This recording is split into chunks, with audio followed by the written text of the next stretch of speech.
Duncton Mill Fishery is in the most picturesque countryside, nestled against the South Downs just south of Petworth.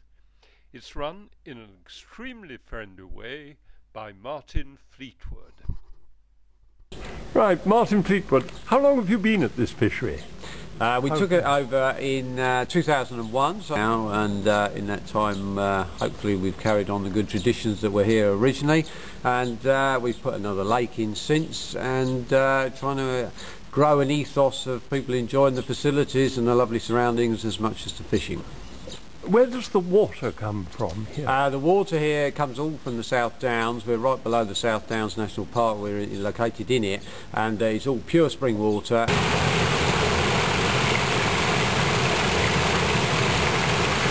And which comes through one of our fish farms and then goes via the lakes, so it's all hopefully pretty clear, well, it's crystal clear water all year round. What facilities have you got? How many lakes? And have you got, can you sell fishing tackle? Yeah, we do. Basically, we've got 4 lakes here and a small brown trout stream which we can use when the flow's good. They're all varying lakes. We all stock them at different levels, so hopefully the lakes all work for, if you like, different abilities. What sort of fish do you stock?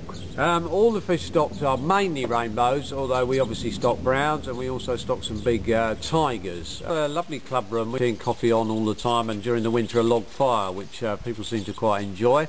We even find a few people asleep in there often on a Sunday afternoon. We also have a small shop where you can pack up any local tackle you need, leaders, flies, etc, etc. So that's always available for people to use. So we've got lovely facilities. I see that you've got a marquee out. Yeah. I gather that some Saturdays or some days during the year you have weddings and corporate events and so forth. That's right, we shut, basically we're open all year. We don't have a closed season here, we're literally open all year, apart from Christmas Day I think is the only official day we shut.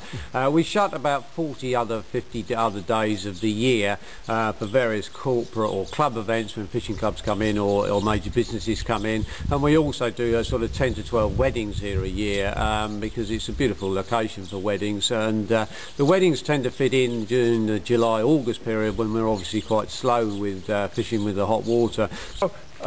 You mentioned the deep lake. I wonder if we could go and have a look at it. Of course we can. And perhaps you could explain why you built it. Excellent. Thank you. We'll go and have a look. Okay, let's go and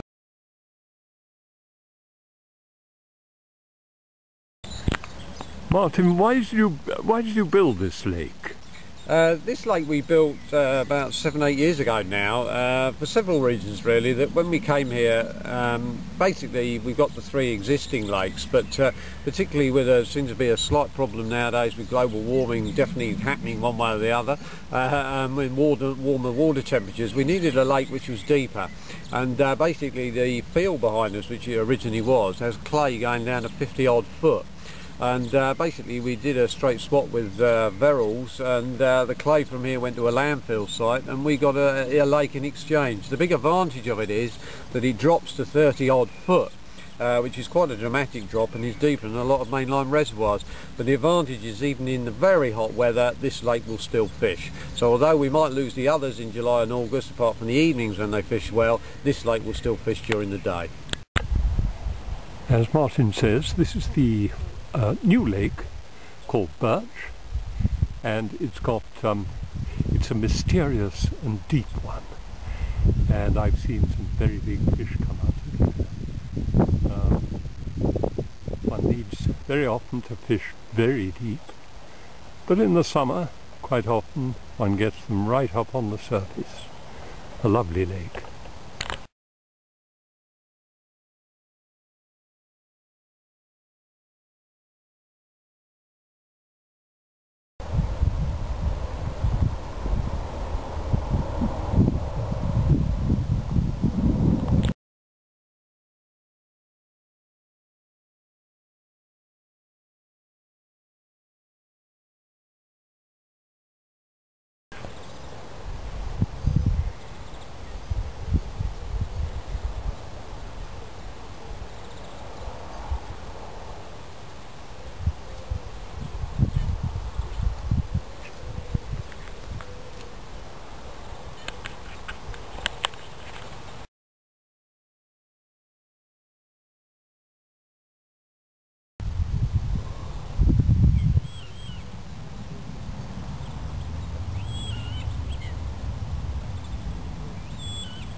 third lake is called Coot, a very picturesque lake, and up at the far end, and I'll focus in, there are shallows near the reeds, and that in the summer is where very often larger brown trout are caught.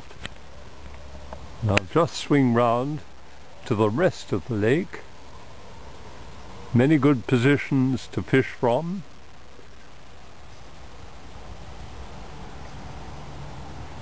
And over beyond that, and before you get to the trees, is the fourth lake.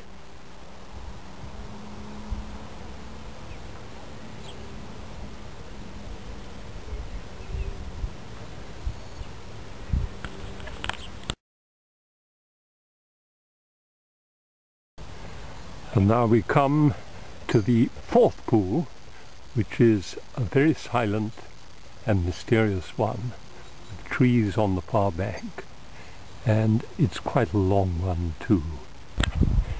And here is a further view of the trees on the far bank, and sometimes it's necessary to cast right under the trees to get your fish.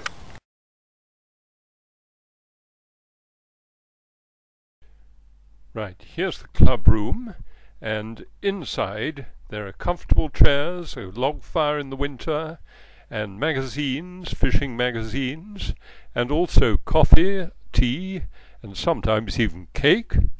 And here is Martin in his office, where he has fishing materials for sale.